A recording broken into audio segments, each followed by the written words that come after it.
João Amoedo.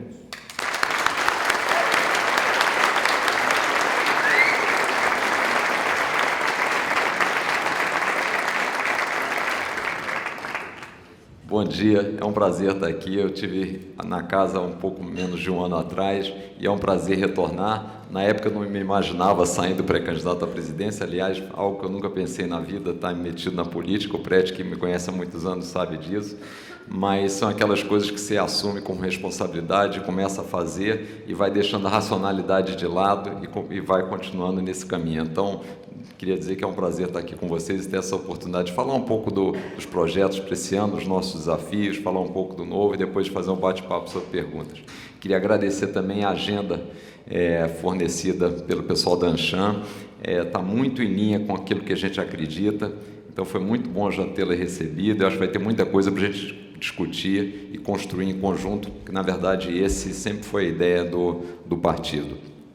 Como o Prete falou, eu sempre tive na iniciativa privada e essa ideia, na verdade, de montar um partido não era o primeiro raciocínio. A ideia era somente ir para a área pública e tentar melhorar a gestão pública, acreditando que no Brasil nós pagamos uma carga tributária muito elevada e a qualidade dos serviços públicos que a gente recebe são muito ruins, né? Uma realidade que permanece até hoje. E a gente assim começou esse projeto. Eu queria contar um pouquinho para vocês como é que nós chegamos aqui. Bom, a primeira coisa que eu queria fazer, antes da gente até falar de soluções, é a questão do diagnóstico do Brasil, né? A gente está num ano muito importante de definição. O Brasil passou por crises sérias políticas, crise econômica, impeachment, está um país muito mais fragilizado nos seus números, a quantidade enorme de desemprego, e aí vem a pergunta, quer dizer, uma demanda enorme de renovação, e como fazer essa renovação nesse ano de 2018, como começar uma construção de um país diferente, que eu acho que todos nós almejamos. E aí, rapidamente, alguns slides, tentar fazer um bate-papo aqui, não mais que 25, 30 minutos, para a gente ir para as perguntas.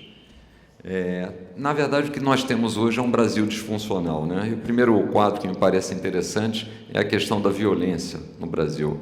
Esse quadro, para mim, é muito ilustrativo. Quer dizer, o Brasil tem de homicídios aí mais de 61 mil assassinatos por ano, que é basicamente o somatório de todos os outros países em amarelo. E a insegurança não é só da nossa vida, é uma insegurança também jurídica, por isso achei interessante o tema que foi colocado. Quer dizer, no Brasil é difícil você fazer negócio, você tem, de fato, uma grande dificuldade por uma série de questionamentos, por uma burocracia muito grande em todo o processo. Além disso, apesar de nós trabalharmos 5 meses por ano, 153 dias só para pagarmos os impostos, temos serviços públicos de péssima qualidade. Mesmo assim, o Brasil não consegue fechar as contas. Nossa dívida é crescente, especialmente nos últimos anos, uma trajetória explosiva aí, e que, se nada for feito, o Brasil, consequentemente, já caiu nos rankings de avaliação de crédito, vai fazer com que a gente precise pagar taxas mais altas de juros, tirar, de fato, a credibilidade do país, reduzir a capacidade de aceitação de investimentos, o que é muito ruim.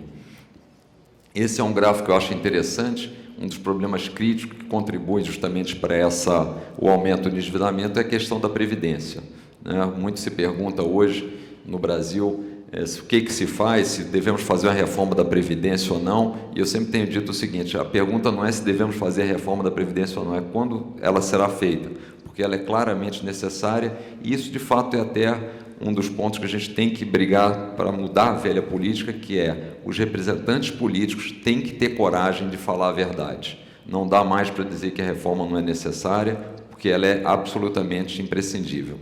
Esse quadrante é interessante, está dividido ali em 4 espaços, então ali identifica o seguinte: quais são os países jovens e os países mais velhos e quanto eles gastam proporcionalmente ao PIB em relação quanto eles gastam na Previdência em relação ao PIB. O que os dois, aquele lado esquerdo e baixo, são basicamente o seguinte: os países jovens que gastam pouco, estão bem colocados.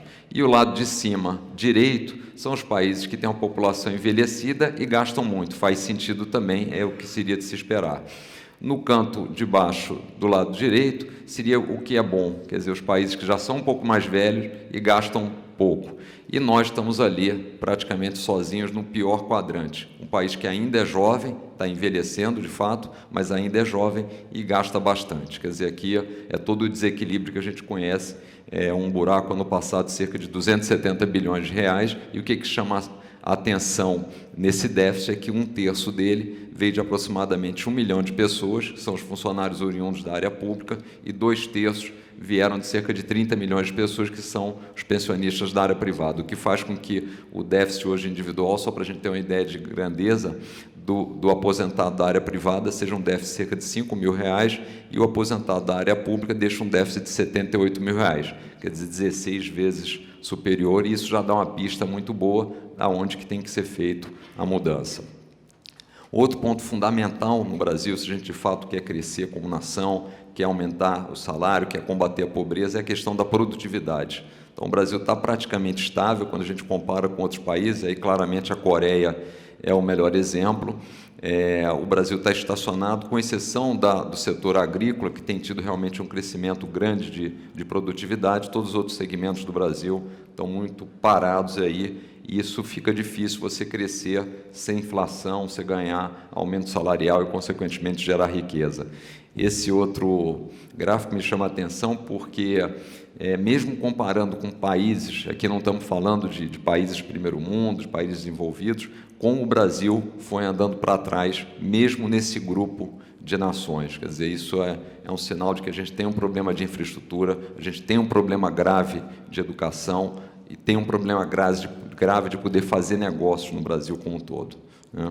E aí a gente acaba desembocando num tema que é fundamental no nosso entendimento, porque são justamente as nações que têm maior liberdade econômica, maior facilidade para que você possa abrir uma empresa, fechar uma empresa, menos burocracia, a facilidade para se calcular o imposto. O Brasil, só para lembrar, é o país que gasta a maior quantidade de horas no mundo para cálculo do seu imposto. Então, além de ter uma carga tributária elevada, a gente tem uma carga tributária muito complexa, o que tira eficiência dos negócios. E o Brasil, então, cai ano a ano nesse índice de liberdade econômica, que são justamente os países que estão no topo, que têm melhor qualidade de vida e maior renda per capita. Eu gosto de mencionar que o Brasil hoje está situado entre o Afeganistão e a Serra Leoa, e não precisamos conhecer como é que é a economia da Serra Leoa e do Afeganistão para saber que estamos muito mal acompanhados nesse processo, né? Então, esses são alguns dos indicadores, que claramente tem uma série de outros na parte de educação, na parte de saúde, mas esses são alguns só que mostram como é que a gente precisa realmente fazer mudanças estruturais no país. E aí vamos para alguns, só para dar alguns exemplos de privilégio. É interessante que a primeira vez que eu tive acesso a esse dado, eu não acreditei que era R$29 milhões por dia o custo do Congresso, mas é isso mesmo, R$29 milhões por dia, o que faz um total aí de mais de R$10 bilhões por ano, é o que custa o Congresso Nacional para o dinheiro dos pagadores de impostos. Não é à toa que a gente tem aí proporcionalmente os políticos mais caros do mundo, um deputado custando aí cerca de 16 vezes, enquanto que na média dos outros países mais ou menos similares, isso está na faixa de 3 a 4. E esse foi um que eu tive curiosidade de saber, na presidência da República, quanto se gasta. E um valor aí de quase R$600 milhões, 60%, 40%, desculpe, acima do que gasta, quase 60%, desculpa, o que gasta o Reino Unido com os custos da coroa britânica. Então, não faz o menor sentido num país como o Brasil, com tanta coisa a fazer, com enorme carga tributária, e não é nem só a questão do valor em si, mas a questão do exemplo, né? Isso que a gente precisa, como gestor público, como alguém que virou um funcionário público, de fato, não necessariamente uma autoridade, precisa dar de exemplo. E essa frase que eu gosto de citar, me parece que resume bastante o modelo que nós temos no Brasil. É um Estado que dá auxílio para quem menos precisa, privilégio para quem menos merece e tributa quem trabalha. Não tem como dar certo. A gente deveria justamente reverter todo esse processo. E aí, talvez seja um pouco duro, mas eu tenho muita dificuldade de ver. Claro que existem exceções, mas muita dificuldade de enxergar que a mudança desse modelo seja feita por aqueles que estão dentro do modelo, que na verdade se viabilizaram com o modelo, lá se perpetuaram e farão agora a mudança disruptiva que a gente precisa fazer, realmente de um modelo diferente de Estado brasileiro. Eu acredito que aqui algumas reformas serão feitas, foram feitas, a gente teve exemplo no governo Temer, foram até positivas do ponto de vista econômico, claramente a gente pode questionar como foram feitas, dentro daquele famoso toma lá, dá cá, do fisiologismo que impera no Congresso Nacional, infelizmente, mas a minha crença é, as mudanças só serão feitas por alguém, de fato, de fora do sistema. E não será alguém de fora que venha pelos partidos tradicionais, porque dentro dos partidos tradicionais a pergunta que ficará é, estarão dispostos a abrir mão desse modelo que perpetua os políticos no poder para fazerem reformas que signifiquem, em essência, e acho que esse é o grande diferencial do novo, a gente já vai falar um pouco sobre isso, que é uma devolução de poder para o cidadão, uma devolução de poder para as empresas. No fundo, hoje você tem uma concentração muito grande de poder no Estado brasileiro e isso dificulta a geração de riqueza, dificulta o empreendedorismo, torna muito caro tomar risco no Brasil, torna muito caro empreender. É difícil gerar emprego. E os resultados a gente vê aí, a quantidade de desemprego em um país que não cresce. Então, eu sou um pouco cético de que as mudanças vão ser, de fato, estruturais e não sejam apenas mudanças para impedir que o modelo que existe hoje entre em colapso. Quer dizer, quem está lá e se aproveita do modelo não quer que o modelo deixe de existir porque ele é um modelo positivo. Então, tem que, pelo menos, manter uma estrutura tal que faça com que esse modelo possa se perpetuar. E a gente viu nos últimos anos da gestão da ex-presidente Dilma que, infelizmente, decisões muito erradas, conceitos errados, quase levaram esse modelo à falência, porque a gente teve aí uma grande recessão nos anos anteriores, coisa como a gente nunca viu na história brasileira. Isso tudo, lembrando, com o mercado de fora, o mercado externo, os outros países crescendo e o Brasil andando para trás, né?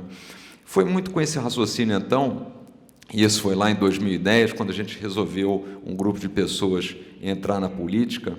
Claro que hoje o quadro está mais claro, e isso certamente irá facilitar esse movimento de renovação. Mas, em essência, era mais ou menos essa visão que a gente teve lá em 2010, quando se aproximou da área pública para tentar fazer alguma coisa, levar práticas da iniciativa privada, com conceitos que nos parecem tão claros e tão básicos, como, por exemplo, um que me chama sempre a atenção, que nossos recursos são sempre escassos.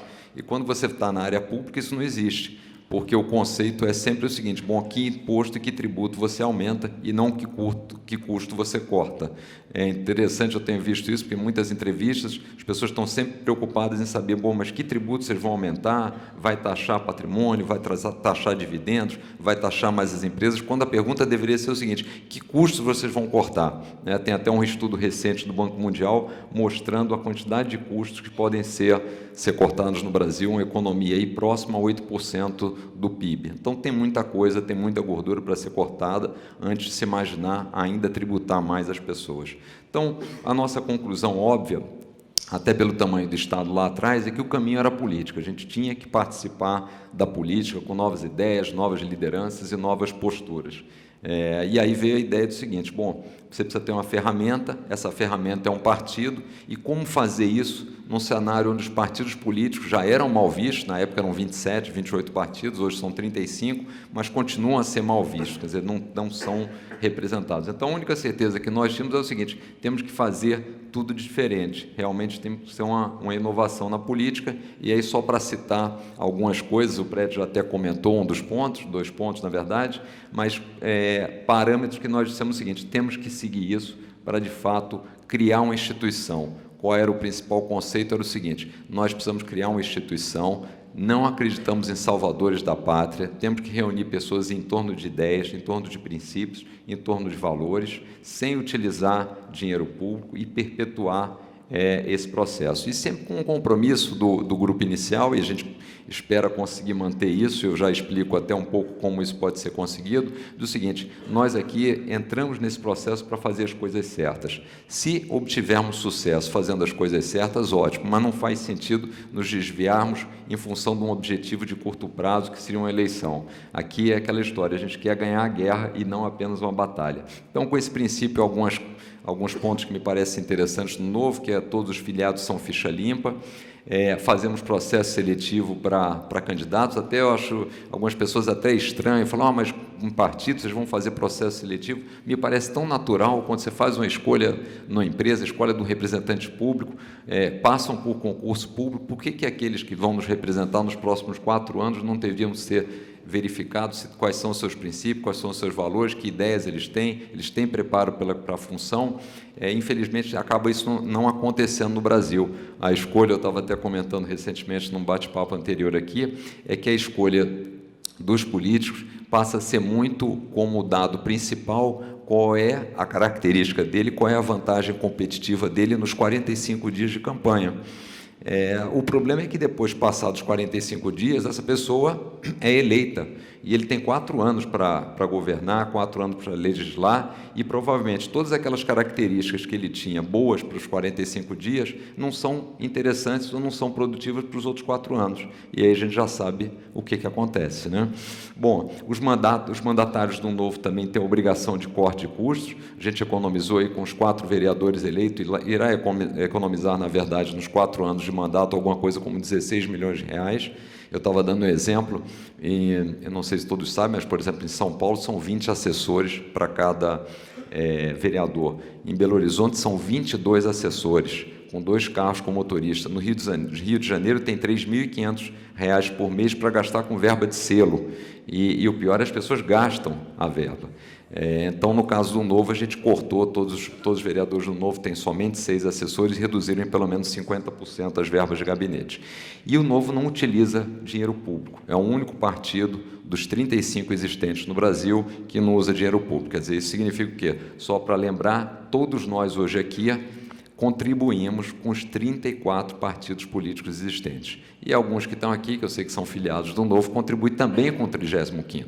Mas todos nós, com o pagamento de impostos, estamos dando dinheiro para os outros 34, que a gente às vezes se esquece disso, mas eu gosto sempre de lembrar, só para a gente ficar um pouquinho de raiva e pensar na renovação, na mudança.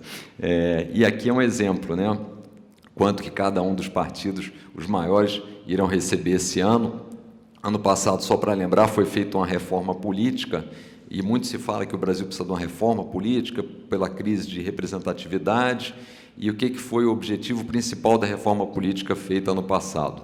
Dar mais poder aos partidos existentes, consequentemente, diminuir a concorrência e fazer com que eles possam se perpetuar mais no poder. O dinheiro público foi dividido em função, foi aprovado mais 1,7 bilhões de reais para os partidos políticos, e a distribuição da verba levou em consideração o resultado das eleições de 2014, o que fez com que os 4 partidos que estão envolvidos na maior quantidade de denúncias da Lava Jato foram justamente aqueles que receberam maior quantidade de recursos e estão fazendo todo o processo eleitoral agora de modo a consolidar as verbas partidárias nos caciques dos partidos, porque eles teriam a intenção de se perpetuar no poder justamente para poder ainda manter o foro privilegiado que está sendo alterado, mas esse era o objetivo principal. E o Novo é o único, então, que não usa dinheiro público por 2 motivos principais. Primeiro, não é ético a gente tirar dinheiro do bolso do cidadão, dinheiro que poderia ir para a educação, que poderia ir para a saúde, para financiar partidos que são entidades privadas. E segundo, que me parece mais importante, é o seguinte: a forma de você ter representatividade e a forma de você garantir que o partido não se desvirtue dos seus princípios e valores é justamente ele existir em função de uma contribuição voluntária e não compulsória. É o mesmo raciocínio de um restaurante. Se um restaurante não atende bem o seu cliente, se não faz um bom produto, ou qualquer outra empresa, o cliente simplesmente vai embora e você fecha. O fato de você ter esse risco permanentemente na sua operação, no seu dia a dia, é o que faz com que você tenha motivação para cuidar bem do seu cliente. Então, por isso é fundamental que os partidos tivessem apenas dinheiro dos seus filiados e apoiadores e não verba pública. Essa é uma mudança que a gente gostaria de sugerir e implementar numa reforma política, porque aí sim a gente conseguiria reduzir a quantidade de partidos e sobrariam aqueles que tivessem de fato representatividade. Então fica claro que 2018, no nosso entendimento, é um ano importante de mudança. Por toda a crise política, toda a crise econômica, teve um dividendo muito importante disso, e eu que tenho aí viajado e tido a oportunidade de participar de eventos e várias apresentações que a gente faz pelo Novo para explicar o partido, tenho constatado a quantidade de pessoas que está mais interessada em política. As pessoas estão mais conscientes, estão mais ativas e entenderam que muito dentro desse quadro que aconteceu, muito dessa crise veio pela nossa isenção. A grande maioria de nós, eu me incluo entre eles, antes de pensar na questão do partido, a gente foi cuidar da nossa vida, foi tratar de trabalhar. A política não era uma coisa que deveríamos nos envolver, não era coisa para gente séria. O bom era ser totalmente apartidário e apenas votar, infelizmente, normalmente, no menos pior a cada 2 anos, e aí o resultado foi esse que a gente está vivenciando, quer dizer, pessoas que usaram a máquina pública, usaram os nossos impostos, basicamente para se privilegiar e para se perpetuar no poder. Então, fica claro, e qualquer pesquisa que é feita hoje, está claro essa ideia de que as pessoas estão ansiosas por mudança. Como isso será feito, em que medida e que extensão, ainda é difícil da gente conhecer, mas essa é a demanda atual. E, assim, de uma forma muito simples, esse é o Brasil que a gente gostaria de morar, né? Um Brasil seguro, simples e livre, onde todas as pessoas tenham oportunidade de crescer, oportunidade de realizar um pouco dos seus sonhos, que é um cenário muito diferente do que temos hoje no Brasil. E aí, para finalizar, só 5 pilares que têm sido uma linha mestra do que a gente está imaginando que deveríamos caminhar, pensando numa proposta de governo, que claramente só pode ser apresentada mais à frente, até por conta das restrições eleitorais, mas eu queria dividir com todos vocês aqui um pouco dos pilares que a gente gostaria de trabalhar. O primeiro deles é a questão do fim dos privilégios. Me parece fundamental que qualquer pessoa que chegue na área pública, isso a gente faz dentro de casa, isso a gente faz na nossa empresa, não tem novidade nenhuma.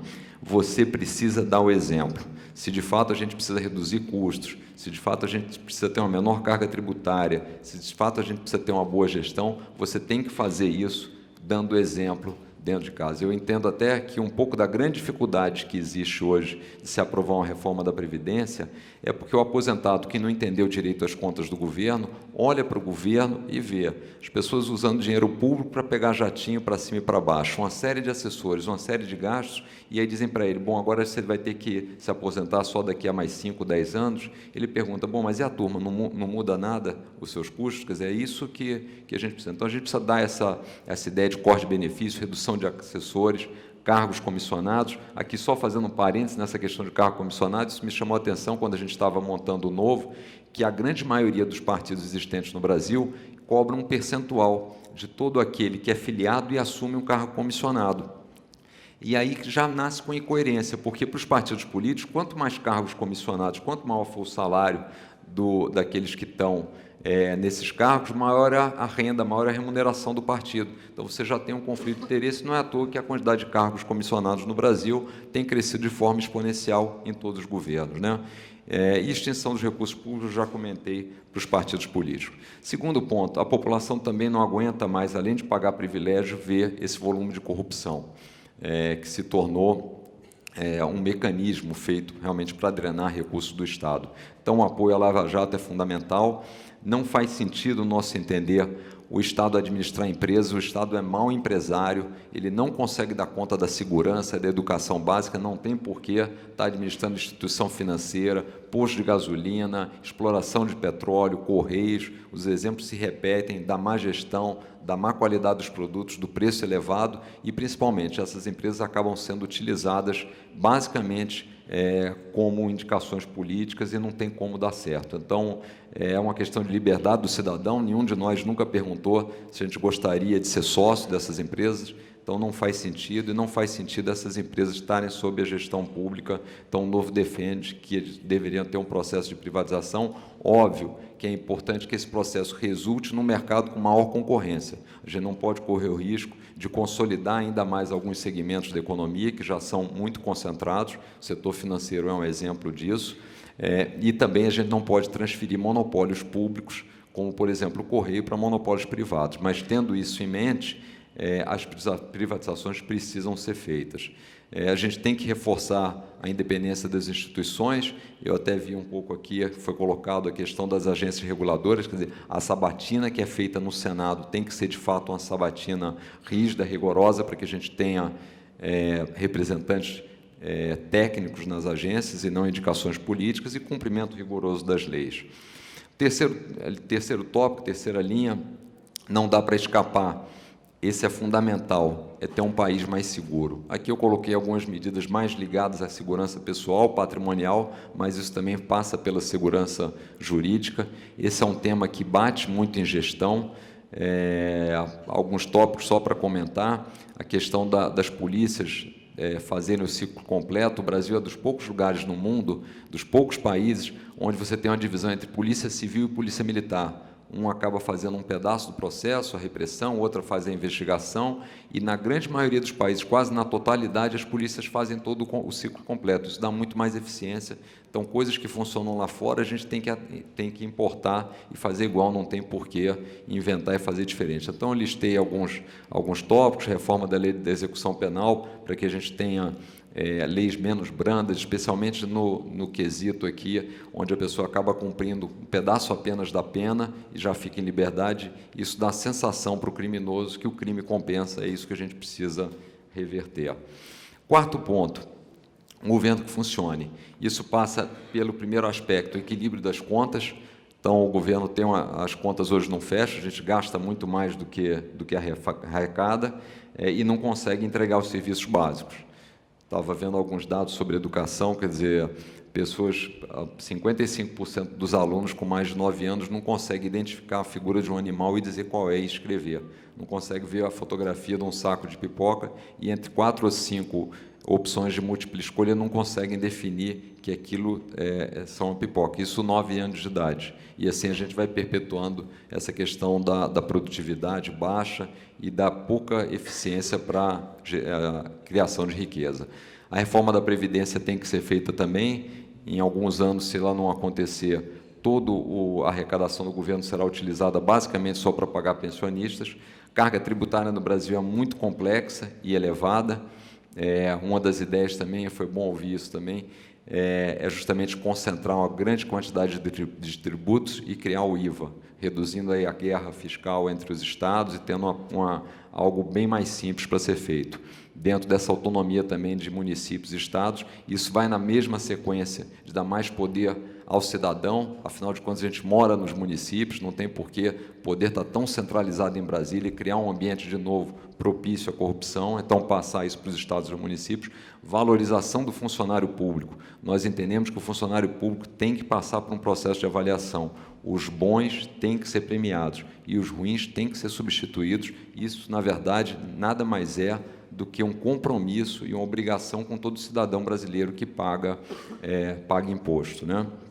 Ministérios, na nossa ideia, não mais do que 10 a 12, mais do que suficiente. São 150 secretarias também que podem ser reduzidas, e o Brasil precisa abrir mais a sua economia. O Brasil hoje é um país muito fechado, representa aí cerca de 1% do comércio mundial, não faz o menor sentido, dado o tamanho e a relevância do Estado brasileiro, do país, e isso atrasa, a gente fica fora das cadeias produtivas, perde inovação, perde a capacidade realmente de crescer. Então, isso é uma agenda que tem que existir. Obviamente, isso tem que ser feito de forma gradual, porque o Brasil, ao colocar uma carga tributária muito elevada, ao ter taxa de juros também bastante altas, isso faz com que existe uma dificuldade muito grande de se fazer negócio dentro do Brasil. Só que, ao invés de resolver os problemas que impedem esse negócio, a nossa legislação vem e fecha a economia. Então, a gente acaba trazendo a solução de um problema, criando outro, quando a gente deveria ir na essência dos problemas e tratar de resolvê-los de forma definitiva e adequada. E, por último, a questão das oportunidades, quer dizer, o Brasil é um país com poucas oportunidades. Isso passa por uma educação básica e técnica.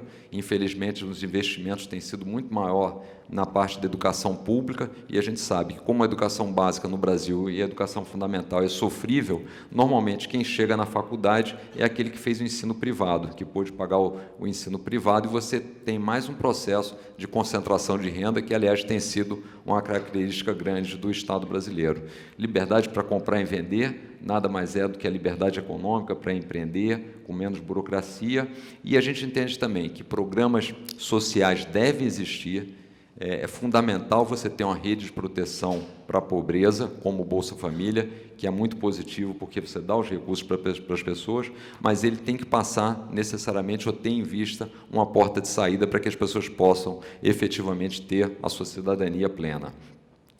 Então, essa é a bifurcação que nós enfrentaremos esse ano aí de 2018. Não é fácil esse processo, eu tenho dito que entrar para a política não é uma decisão racional. Quem para pensar acaba não entrando, porque a diversidade é grande, a resistência é grande, mas se a gente não tiver coragem de dar um passo, pessoas que estão na iniciativa privada, pessoas que são formadores de opinião, e, na verdade, passar a participar desse processo, dificilmente essa mudança será feita por aqueles que estão lá, porque não existe motivação e estão acostumados a esse mesmo tipo de funcionamento. Então, se a gente, de fato, quer transformar o Brasil numa Nova Zelândia, numa Austrália, num país que a gente possa crescer e não deixar ficar com o risco que ele seja uma Venezuela, a gente tem que participar desse processo político, né? É um pouco essa mensagem que eu queria aproveitar essa oportunidade de estar com todos vocês aqui para deixar muito claro. Sempre que eu tenho pedido para as pessoas: se envolvam na política, pesquisem, divulguem, façam a sua parte, né? Nós temos que ser os agentes de mudança, sem transferir responsabilidades. Não existe, infelizmente, a ideia de que alguém possa vir e resolver todos os nossos problemas. Isso nunca aconteceu em nenhum lugar do mundo, nunca aconteceu de forma sustentável, e sempre quem se ofereceu para isso, a gente sabe que os resultados foram ruins. Então, é um pouco dessa ideia de que cada um de nós é o salvador da pátria, que a pátria precisa. É nessa linha que a gente está caminhando, e é isso que a gente gostaria de contar com a participação e o envolvimento de todos, não necessariamente só com o Novo, mas na política em geral, para que a gente possa realmente ter escolhas corretas e adequadas e possa colocar o país, a partir de 2019, num rumo de crescimento, de uma economia sustentável e próspera, onde as pessoas no Brasil possam ter uma melhor qualidade de vida. Era isso, muito obrigado.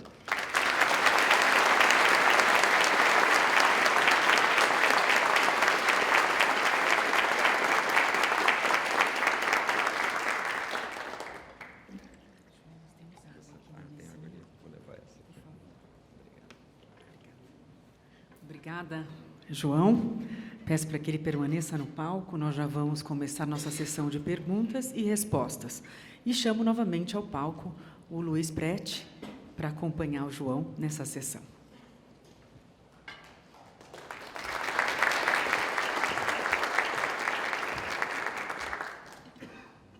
Muito bom, João.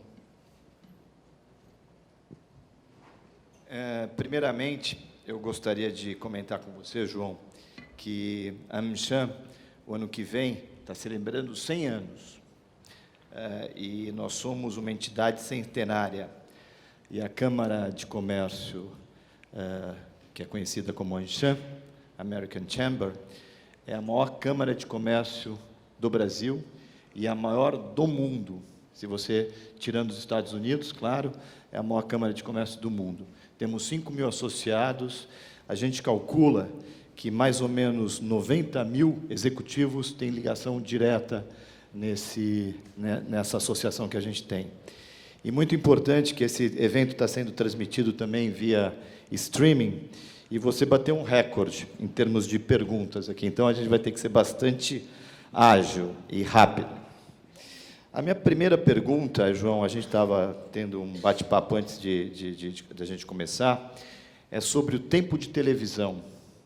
Quanto tempo você vai ter, o Partido Novo vai ter na televisão, e como você vai conseguir transmitir tudo o que você transmitiu para a gente, que é música nos nossos ouvidos? Prete, a gente vai ter muito pouco tempo.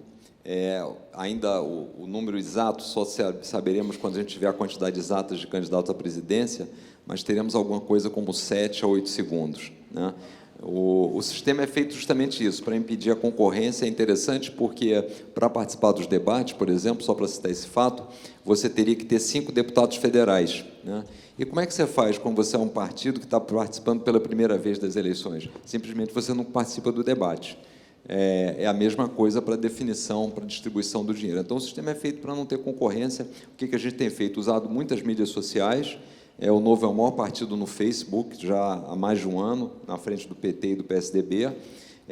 Muita divulgação, que a gente tem feito eventos pelo Brasil, foram 900 ano passado, e esse ano será uma quantidade maior ainda. E o terceiro, o desejo de renovação das pessoas. E na propaganda a gente vai ter que, ideias até são bem-vindas, mas outro dia me perguntaram isso num programa de rádio, o que eu falaria nos 7, 8 segundos. Eu disse o seguinte: olha, se depender do Novo, vai ser a última vez que você vai ver programa eleitoral na sua televisão, porque realmente isso não deveria existir. Muito bom. Muito bom. Agora, eu tenho realmente uma série de perguntas e algumas ligadas, né? Então, o Braulio Stefanello, o Max Pascoal, mas basicamente as perguntas são em representatividade no Congresso. Como, uma vez eleito, você como pré-candidato, dia 1º de janeiro, assumindo o Brasil, você vai conseguir governar com uma baixa representatividade no Congresso? Como a gente acabar com esse sistema que a gente tem hoje no Brasil de presidencialismo por coalizão? Como você pretende inovar nisso? Perfeito, Prete. Essa é uma boa pergunta, porque, no fundo, a gente tem vivenciado esse cenário por tanto tempo, de que as aprovações são feitas em função de troca de privilégio, em função do fisiologismo, toma lá, dá cá, que a gente tem dificuldade de dizer o seguinte: mas como é que funcionaria? Mas vamos pensar, esse sistema foi feito para funcionar diferente. Ele foi distorcido ao longo do tempo por essa prática. E essa prática que distorceu o sistema começa no processo eleitoral. Quando as coligações, as junções são feitas não baseadas em princípios e valores e ideias, em planos de governo, mas são feitas em acordos que não têm nada a ver com isso, mas tem a ver com acomodar interesses e usar tempo de televisão, é natural que, ao chegar no Congresso, essa mesma dinâmica se perpetue. Então, a primeira coisa que a gente tem que fazer, deixar muito claro quais são as nossas propostas, o que a gente pretende fazer. Porque, ao ser eleito, aquilo terá tido o endosso da população.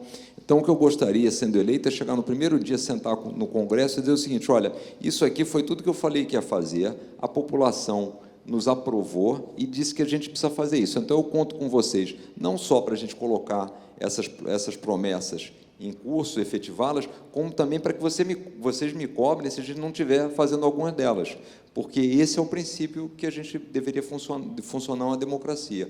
Outro aspecto que a gente vai fazer é que o Novo irá lançar cerca de 360 candidatos a deputado federal. Então, a gente espera que, tendo sucesso também na candidatura à presidência, a gente consiga eleger uma bancada representativa.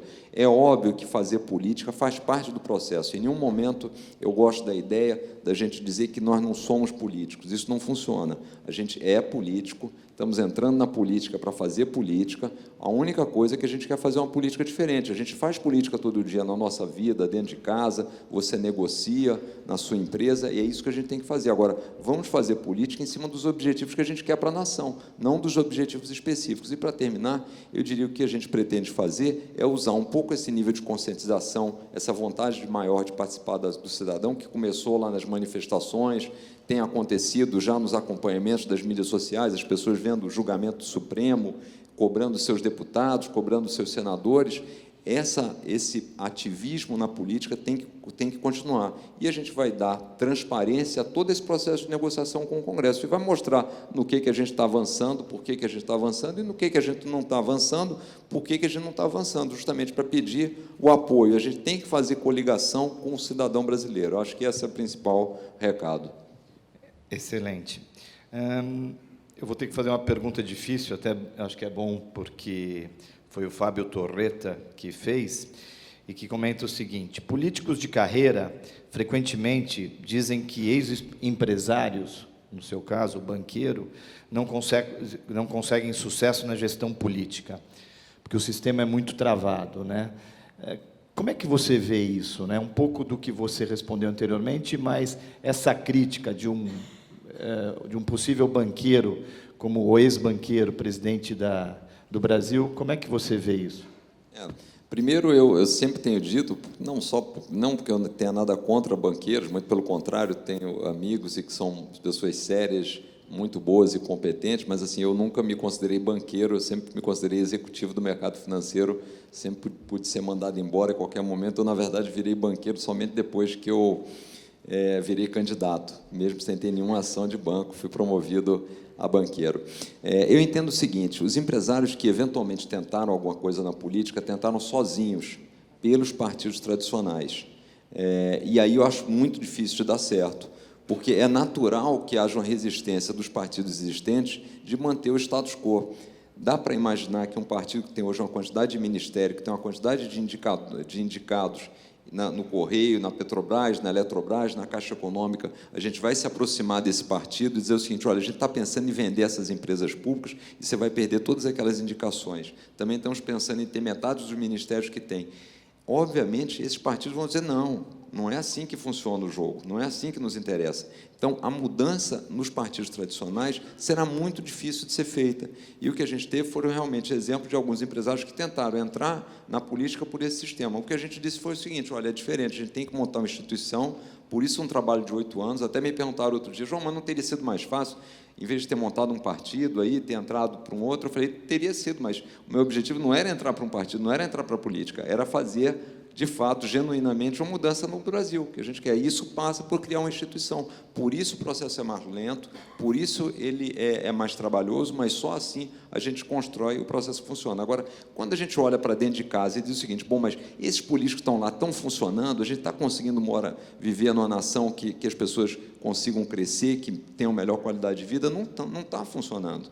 Então, eu diria que é justamente o contrário: a gente tem que levar gente boa da iniciativa privada, que sabe cuidar de recursos escassos, que sabe prestar conta, que tem transparência no seu DNA, porque se não tiver, não sobrevive no mundo empresarial, para a pública. Não é fácil. Não é fácil porque você vai abdicar do seu dia a dia, vai prejudicar a sua empresa, e no dia que você começa a falar sobre isso, você começa a ser questionado e tratado de forma diferente, como se você estivesse indo para lá para se aproveitar, e não para fazer uma contribuição para o país. Mas, assim, a gente tem que puxar essa fila. Eu não paro para pensar muito sobre o assunto, porque se você parar, você desiste. Então, você diz assim: você tem que ter uma missão e ir para lá para fazer isso. Para justamente o quê? Incentivar outras pessoas e dar o exemplo de que outras pessoas têm que ir para a política. Foi assim que começou o DNA do Novo e é assim que a gente quer continuar. Muito bom. Outra coisa que você comentou, e dá para ficar claro no seu pré-programa do Novo, é um governo mais leve, enxugar um pouco a máquina pública. E você também comentou um dos pilares, me chamou a atenção, o fato de você falar em valorizar os funcionários públicos, né, os competentes. Como é que você vai conviver com isso? O que vai ser o Estado para você? O que você está pensando, no caso de você ser eleito, conseguir privatizar? Ou quais seriam as linhas mestras do Estado brasileiro? Acho que, primeiro, Prete, isso não é simples, porque a gente foi doutrinado durante muitos anos do contrário, de que o Estado resolveria os nossos problemas, que basta fazer uma lei, transferir isso para o Estado, desde a solidariedade até o gerenciamento da nossa poupança. Ao longo do tempo, isso foi tudo transferido para o Estado, dentro do conceito de que ele faria isso bem. O que a gente vê é o seguinte: não dá mais para tirar dinheiro das pessoas via carga tributária e transferir para um Estado que nada entrega. Muito pelo contrário. Então, a gente tem que fazer um pouco a reversão desse processo e tirar o Estado das áreas que não seriam essenciais, que foi o que a gente falou. Então, o Estado, no meu entender, deve estar na saúde, na educação básica e na segurança.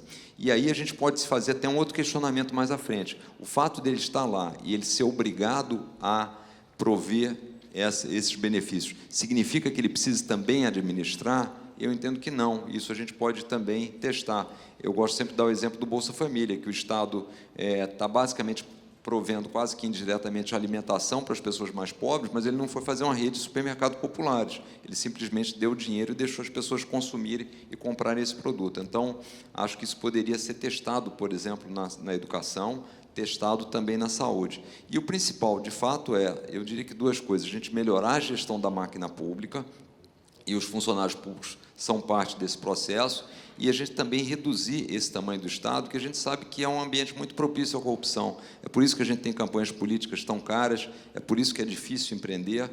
Então, o ideal seria a gente deixar o Estado mais leve para que o quê? Para que a gente não fique tão refém da política, tão refém dos políticos. Quer dizer, a gente não pode correr o risco de, a cada eleição, ter a possibilidade de eleger um líder populista que vai desandar toda a economia e vai gerar o estrago que a gente teve: 13 milhões de pessoas desempregadas, o patrimônio de todo mundo reduzindo, o Brasil piorando a qualidade de vida, aumentando a quantidade de assassinatos. Quer dizer, a gente deveria ter um tamanho de Estado onde a gente fique menos imune, um pouco mais imune a um processo eleitoral. É óbvio que ele é importante, mas o ideal, pensando no longo prazo, era isso: ele não ser tão determinante na nossa vida como é hoje. Uma grande parceria que a AmCham tem é com o Instituto Todos pela Educação. E você mencionou um dado que deixou a maioria de nós muito preocupados em relação a crianças de 9 anos que não sabem identificar um saco de pipoca numa lista de observações. O que fazer em relação a investimento na educação?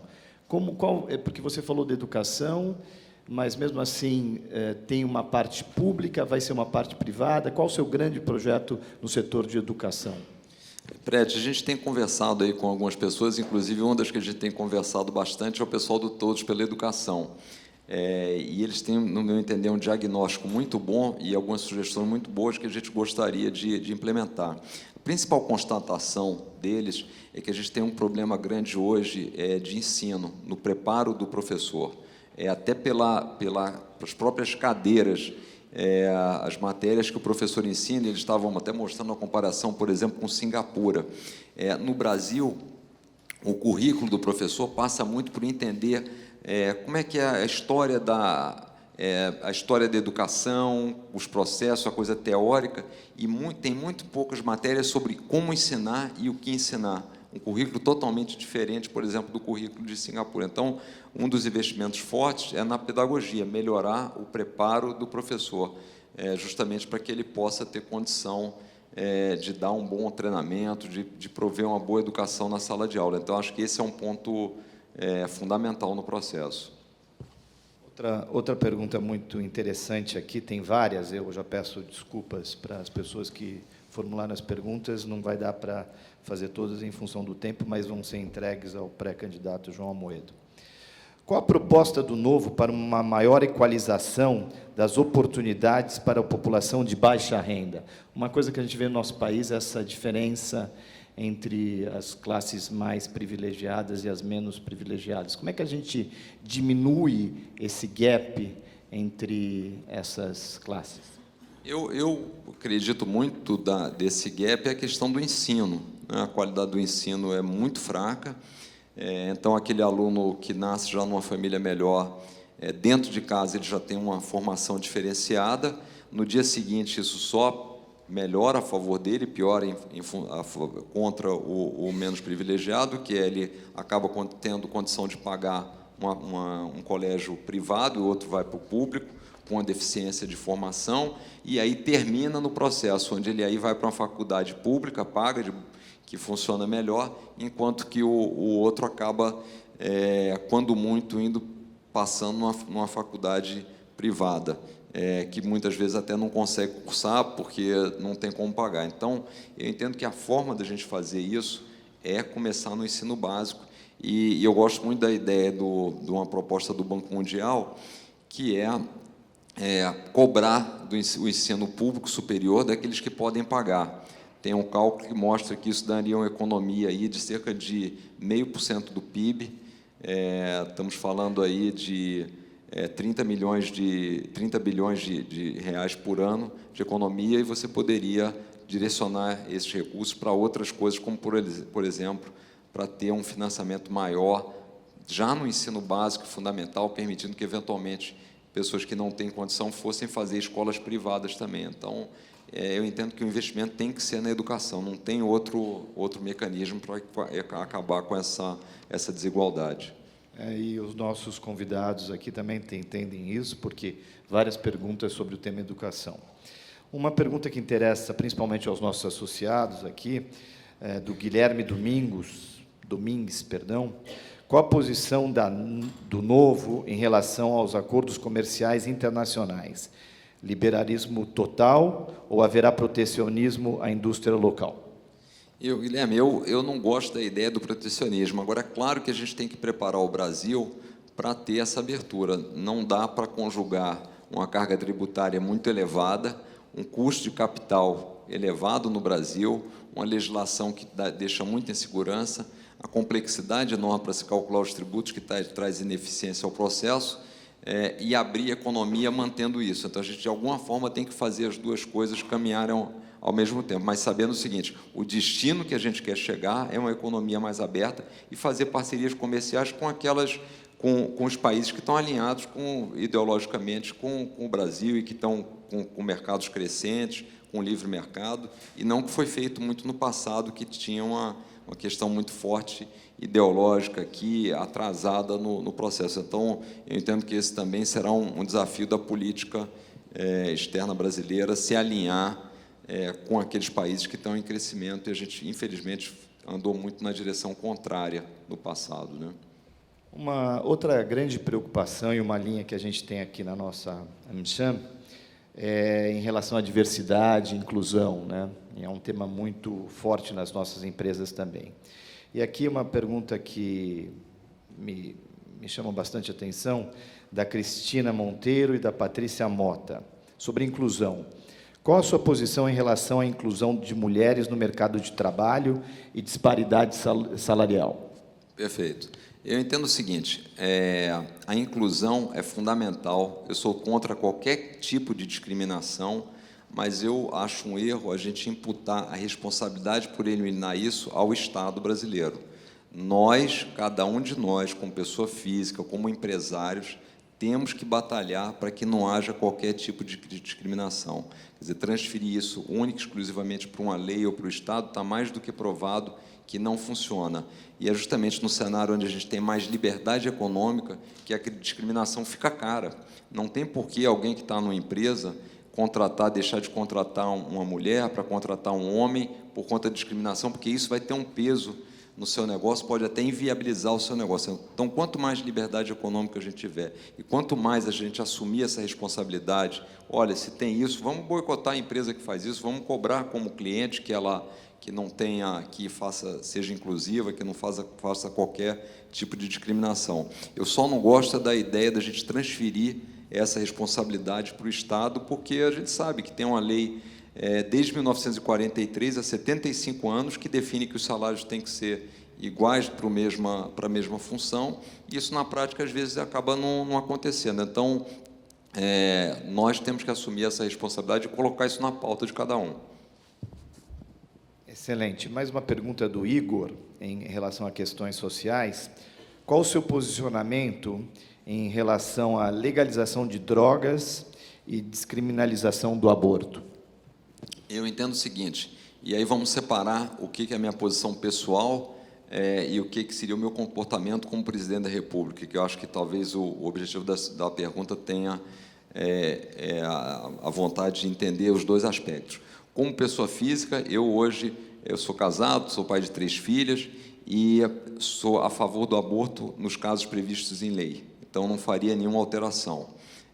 Contudo, sendo eleito presidente da República, esse assunto será tratado pelo Congresso. E, da forma que vier do Congresso a solução, a proposta, que eu entendo que ali é o resultado do desejo da maioria da população brasileira, eu irei referendar a decisão assumida pelo Congresso. Eu teria apenas uma sugestão, que era que esse debate sobre aborto fosse feito no nível estadual, porque seria uma forma da gente não obrigar uma determinada minoria a ter que aceitar a decisão da maioria, ou pelo menos reduzir esse processo. Então, eu seria favorável que, num pacto federativo, esse tipo de assunto fosse definido por cada Estado. Eu acho que daria mais liberdade para as pessoas.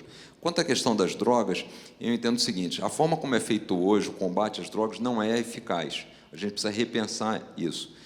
Mas eu não traria uma variável nova agora, que é fazer a descriminalização das drogas nesse momento. Acho que a gente tem muita coisa para fazer no Brasil, o mato está muito alto, e eu tenho aquela sensação que, ao fazer isso agora, a gente estaria trazendo uma variável nova. E, segundo, eu esperaria também a gente acompanhar um pouco mais de tempo, ações que estão sendo feitas em outros lugares do Brasil, em outros lugares fora do Brasil, em outros países, para a gente justamente já poder importar algum modelo que funcione melhor.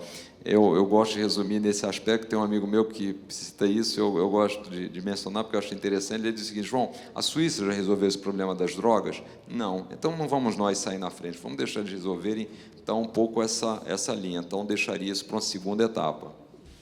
Uma pergunta muito boa aqui também, infelizmente a pessoa não pôs o nome, em relação a essa parte social, em relação à moradia. Levando em conta os recentes acontecimentos na cidade de São Paulo, quais são as suas propostas em relação à moradia? Você já tinha comentado, ou as futuras propostas, né, sobre o Bolsa Família. Como você vai ser a sua ação em relação à moradia, Minha Casa Minha Vida? A gente viu que o programa Minha Casa Minha Vida não funcionou muito bem. Eu gosto mais do conceito. O que acontecia no Minha Casa Minha Vida? Você dá dinheiro basicamente para as construtoras, que aí depois tem um imóvel popular para ser vendido para as classes mais baixas com algum subsídio. Eu prefiro mais dar o conceito onde você dá os recursos para quem está precisando dos recursos, né? O problema de moradia, a gente não vai resolver da noite para o dia, é um problema estrutural do Brasil e passa por muitas das coisas que a gente falou aqui: educação, geração de riqueza, geração de emprego. Então, se a gente não atacar as bases e for tentar fazer os atalhos, a gente acaba acontecendo muito do desenho que a gente tem hoje. Aumentar só a carga tributária e alocar esses recursos para resolver problemas específicos são soluções que, infelizmente, não são sustentáveis. Então, a gente tem que trabalhar na origem, que é realmente criar um Brasil com possibilidade das pessoas poderem empreender e gerarem mais riqueza. Então, eu acho que esse é o básico. Óbvio, programas específicos para quem está na miséria absoluta, a gente tem que pensar em alguma coisa, mas temos que trabalhar nas bases de uma nação que seja realmente próspera e sustentável. Outra pergunta interessante, também não tem um nome aqui, mas muito boa, é em relação à sua posição ao Estatuto de Desarmamento, quais seriam suas propostas? Eu quero emendar, você é carioca, está morando no Rio, e qual a sua posição em relação a tudo que a gente está vendo no Rio de Janeiro, que é um reflexo do Brasil, né, em relação à intervenção militar? Dá uma análise, faz uma análise geral em relação à violência, desarmamento, tudo isso. Perfeito, Brett. A questão no Rio é muito complexa e complicada, né? Porque a intervenção militar foi feita sem muito planejamento. Claramente, no primeiro momento, tinha um caráter aí um pouco eleitoreiro.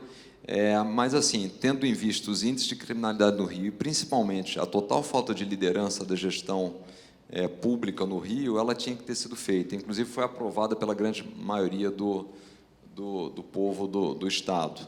Ela tem data para terminar, quer dizer, acaba no final do ano.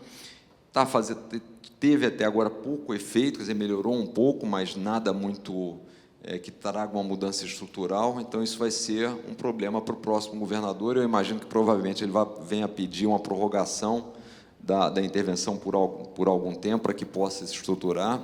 No Rio, os investimentos, os salários dos policiais foram feitos investimentos muito grandes em contratação de novos policiais. Um dos problemas das contas públicas no Rio foi justamente o investimento na área de segurança, e, infelizmente, a gestão deixou a desejar, e os resultados estão aí. Então, lá eu defendo que a intervenção ainda permaneça por algum tempo e seja reestruturado. Até uma das coisas que eu citei, quer dizer, a gente passar na polícia fazendo o ciclo completo e até avaliando, no futuro, eventuais polícias municipais para cidades maiores.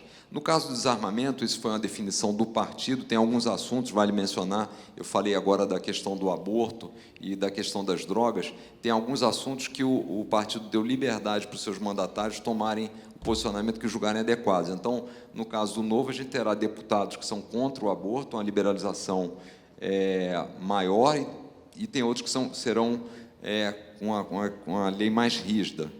Vai caber ao eleitor escolher, e no caso das drogas é a mesma coisa, então terá essa liberdade. No caso do Estatuto de Desarmamento, o partido assumiu uma posição baseado em dois princípios principais.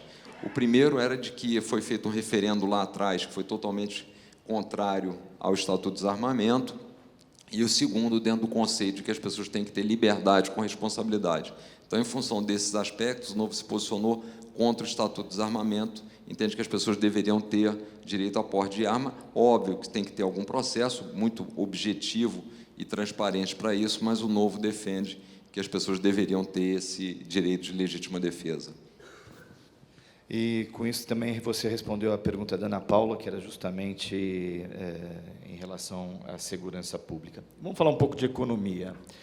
Você falou que a taxa de juros no Brasil é alta, até agora a gente está com uma inflação controlada, a equipe econômica está fazendo um bom trabalho, não sei a sua opinião, mas essa responsabilidade fiscal, esse endividamento bruto, e eu gostei muito quando você comentou sobre a questão da Previdência, não tem alternativa, é quando fazer, e não se você vai fazer ou quem vai fazer, né? Comenta um pouco da sua visão macro em relação ao Brasil, por favor. Perfeito, Brett. No fundo é o seguinte, acho que a primeira coisa que o Brasil é um país muito difícil de empreender, e uma das coisas fundamentais nisso é porque o custo de capital sempre foi muito elevado. É difícil você competir com o Estado brasileiro, que não consegue fechar suas contas e acaba, além de levar boa parte do nosso trabalho via impostos, acaba levando boa parte da nossa poupança também para zerar as contas. Então, quem está na outra ponta, que é o empreendedor que precisa de capital, compete com o Estado. Difícil. Segundo, o nível de instabilidade e insegurança jurídica é elevado. Então, você acaba tendo que colocar também um prêmio de risco elevado quando você vai empreender. Então, tudo isso contribui para quem é empresário no Brasil ser um herói. Quem quer empreender, desde o pequeno até o médio, ser um herói. Quem acaba, às vezes, sendo beneficiado no modelo de Estado que a gente tinha, do capitalismo de Estado, na verdade, eram grandes empresas que têm o dinheiro subsidiado do BNDES, tem uma estrutura muito maior, fica mais fácil calcular esse manicômio que é a questão tributária no Brasil, mas o pequeno e médio tem muita dificuldade. Então, acho que isso é a essência do que a gente tem que mudar. É muito nisso que a gente acredita para mudar esse ambiente econômico do Brasil, que é permitir. O Brasil tem 27 milhões de empreendedores.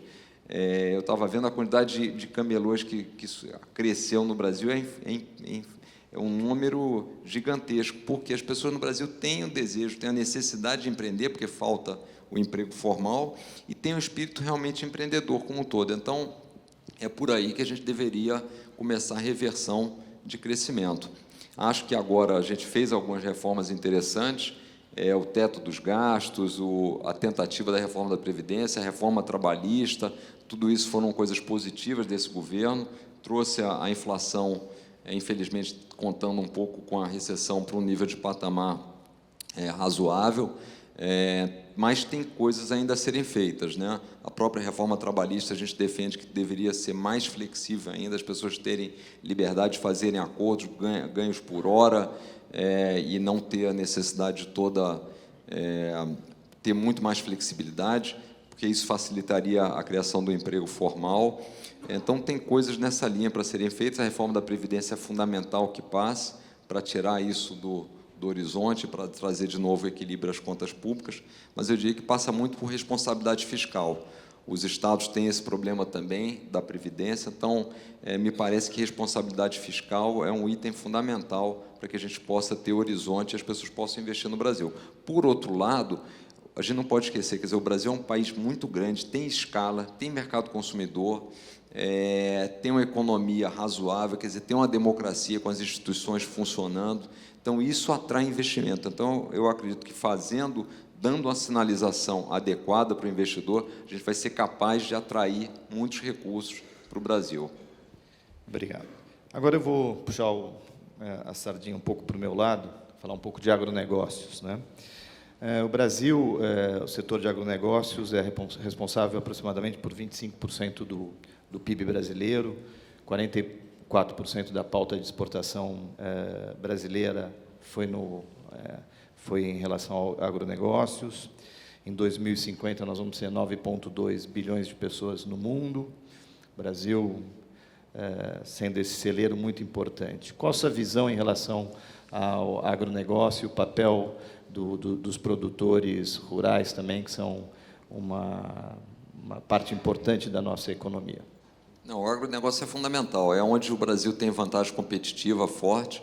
O resultado do PIB ano passado foi totalmente puxado pelo agronegócio. É o setor que tem maior aumento de produtividade, aliás, é praticamente o único que teve aumento de produtividade nos últimos anos. A grande dificuldade do agronegócio é quando entra a área pública. É o que a turma fala da porteira para fora, onde a infraestrutura é muito ruim, o custo de transporte, o custo de armazenagem, tudo isso é muito elevado. Então, o que a gente tem que fazer, eu entendo que o agronegócio é um modelo para as outras áreas do Brasil. É uma área que se modernizou muito, aumentou a eficiência, o Brasil é competitivo, então é fundamental a gente não atrapalhar o agronegócio, pelo contrário, usar as experiências do segmento para outros setores da economia brasileira. E tem muita coisa para ser feita, especialmente nessa questão da infraestrutura, para melhorar ainda mais a nossa competitividade para fora, né? E um aspecto que a gente vai ter que lidar, e eu acho que isso e eu acho que dá para compatibilizar os dois, que é a questão do meio ambiente. O Brasil tem que preservar o meio ambiente, mas tem que ser capaz de fazer isso de uma forma sustentável, também privilegiando o crescimento. Então, essas duas áreas têm que andar juntas, né? Perfeito.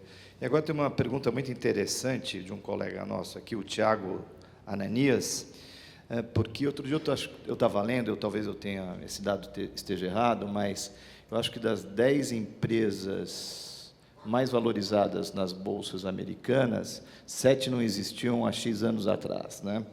Então, ele é um fundador de uma startup, e falando de novo, ele gostaria de saber qual a pauta do seu governo para fomentar o ecossistema em startups no Brasil. Essa coisa da inovação, essa indústria 4.0, Big Data, blockchain, como é que você está pensando isso? E que eu acho que é uma proposta até diferente, né, e combina com o partido. É verdade. Eu acho que é um bom ponto, Tiago. Eu fico imaginando se no Brasil a gente conseguiria criar uma Apple, uma Amazon. É muito difícil, porque alguém ia chegar na garagem e dizer que aquilo ali não podia ser feito, que tinha que ter um alvará, uma dificuldade enorme, e a gente acaba consolidando os mesmos mecanismos, né? Então, de fato, a gente tem que tirar a burocracia, fazer com que as pessoas possam empreender. Outro dia mesmo, até numa postagem, a gente já falou sobre isso. A gente gostaria de usar a tecnologia blockchain para substituir os cartórios, né? No Brasil tem uma quantidade enorme de cartórios, é um processo extremamente burocrático. Por que não usar as tecnologias que estão aí, como o blockchain, por exemplo, para substituir isso? Então, tem muita coisa para ser feita na gestão pública. Me chama a atenção, porque todos que têm negócio sabem que tem duas áreas fundamentais em qualquer empresa, que é a área de recursos humanos, a área de gente e a área de tecnologia. No Brasil, quando a gente olha para dentro da área pública, você pergunta o seguinte: bom, mas qual que é a área que cuida de gente? Qual que é o ministério que cuida das pessoas, de valorizar, de treinar? E qual que é a área que cuida de tecnologia? Para a gente usar, por exemplo, na saúde. Tem tantos avanços na tecnologia que poderiam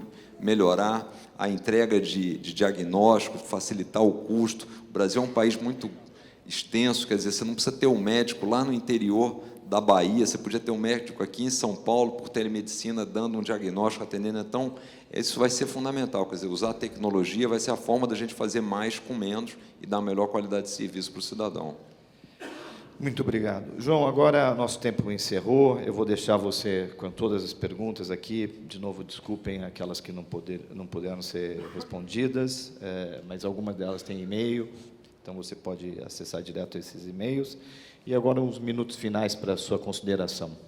Perfeito, Fred. Não, só para ficar em pé, talvez fique mais fácil, eu queria primeiro agradecer a Anshan novamente a oportunidade, dizer que é um prazer estar aqui conversando com vocês, falar de um assunto que eu sei que é árido, que é política, mas, infelizmente, se a gente não participar desse processo, essa aridez vai contaminar a nossa vida, o nosso dia a dia, então a gente tem que estar envolvido nisso.